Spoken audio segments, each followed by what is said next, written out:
Hey guys, welcome back to my channel. Today I thought I would show you guys my current bullet journal essentials.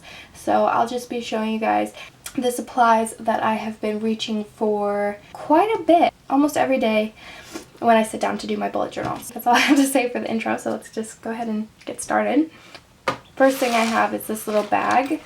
I keep all of my black pens in here, so just my straight, normal black pens, fine point obviously, and it's just this kind of rose gold coppery bag with a scalloped edge, and it says this and that on it, but I don't know if you can see that. And I'm just going to pull a few of these out. I'm not going to go into too much detail about these because basically it's going to be a very in-depth video series all about hand lettering, and the first video will be on my favorite pens for hand lettering. And so these are kind of go hand in hand. I use the same pens for my bullet journal as I do for hand lettering. So a couple things that are in here are obviously a mechanical pencil. I guess that's not a black pen, but it's still an essential. This one is a mechanical one. I prefer mechanical pencils over like number 2 pencils because I think they're more precise. This one's by Pentel. This is the Side FX 0.5 mechanical pencil. I also have the Sharpie pen here. This is one of my favorites. Use that all the time. And then I have like I think 8 micron pens in all different sizes. But my 2 favorite sizes are the 02, 01, or my 3 favorite are 01, 02, and 03, which are 0.25 millimeter, 0.3 millimeter, and 0.35 millimeter. So I kind of 0.3 millimeter is where I'm kind of most comfortable. I also like the Staedtler fine liner pens, and I actually have the 36 pack, and that's what I'm going to talk about next. Woo! Don't break things, Amy. That is what I'm going to talk about next. So all of my bags that I have my markers and pens in are from Target. The this and that one I think is discontinued, but you can find this one and the one my markers are in the dollar spot section. So I got the 36 pack of the Staedtler Tri Plus fine liner pens. We'll just grab a couple out. They're gorgeous colors. They're so fun to play with. Now these were $20, which is I guess quite a bit for pens, but you get so many of them and they're such nice quality and beautiful colors that in my opinion it's worth it because I use them so much. This is the black one. I've used this one the most. It is a beautiful pen. It flows beautifully, very black. My only problem is that I feel like it dries out. The nib and the ink dries out a little bit faster than some of my other pens, but it's still one of my favorites. And then all of these pens, beautiful colors, beautiful ink quality, if that's a thing. Ink flow, I guess. Ink flow, and they're vibrant. And even some of these like kind of muted ones, they're still rich in color, even though they're kind of a muted tone marker or pen. And there's so many of them. They're just beautiful and they make me so happy.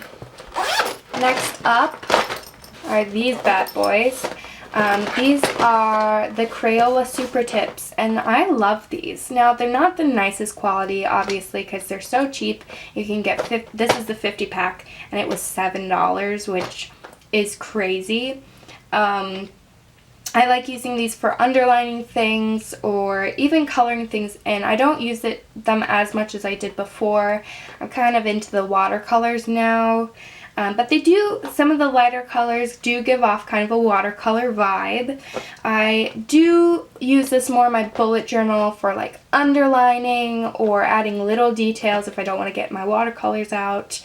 I just really like them, and I think they're a great value and they're great to just have on hand. The only thing I want to warn you guys about is make sure you test the marker on either a piece of paper, or if you're like me, you'll use the back of your hand. That's why I always have, actually it's kind of crazy that I don't have marker on the back of my hand right now.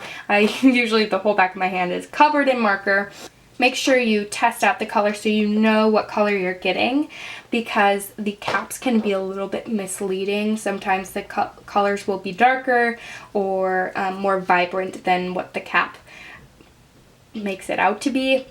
My next essential is a plastic clear ruler. Now, I like the kind that have centimeters and inches, because sometimes inches are just like too big for me to work with. I want something a little bit smaller, so I like having the centimeters on here as well.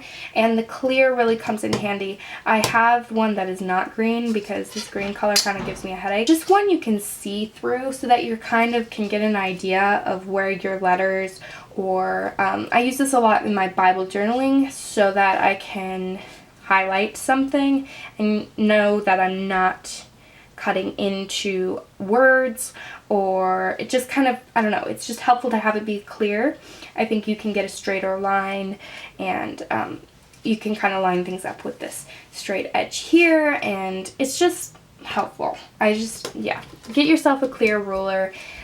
I doubt that they're that expensive. I also would suggest a 8-inch ruler rather than a 12-inch ruler, because if you're working in a bullet journal, you don't really need the big one. Now, the last essential of mine is the most recent purchase. I haven't used these that much, but I have gotten into them, as you can see.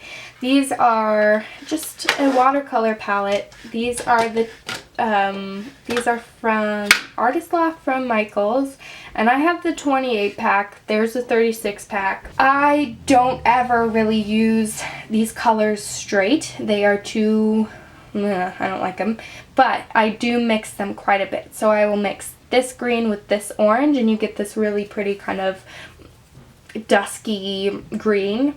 And you can mix a little brown with the green, get a darker green. You can just have a lot of fun with watercolors. I love the look of watercolors. They're beautiful, they're easy. And I think what I like most about them is they just add so much character to your bullet journal. I also do Bible journaling a lot with watercolors. And if you'd like to see a paint with me or a Bible journaling process video, I would love to do that for you. But yeah, get yourself a palette of watercolors, or you can even get the kind in the tube. They're just so fun, and you don't even have to get nice ones. These aren't nice, these are cheapos, but they work just as well. I mean, for me, I'm a beginner. I don't go crazy with them, but yeah, they're nice to have on hand. I love them so much. So get yourself a palette. If I were you, I would go for the 36 pack. It's not that much more expensive, I don't think. I think this was around $7 or $8 maybe. The 36 packs maybe $10. This is all they had at my Michaels, so I just went with the 28 pack because I was desperate. And I think that is it for this video. I hope you enjoyed it. I hope it helped you out a little bit and gave you some inspiration and some suggestions. Maybe you've seen some things that you haven't seen before. Let me know what your bullet journal essentials are down in the comments, and I will see you next week.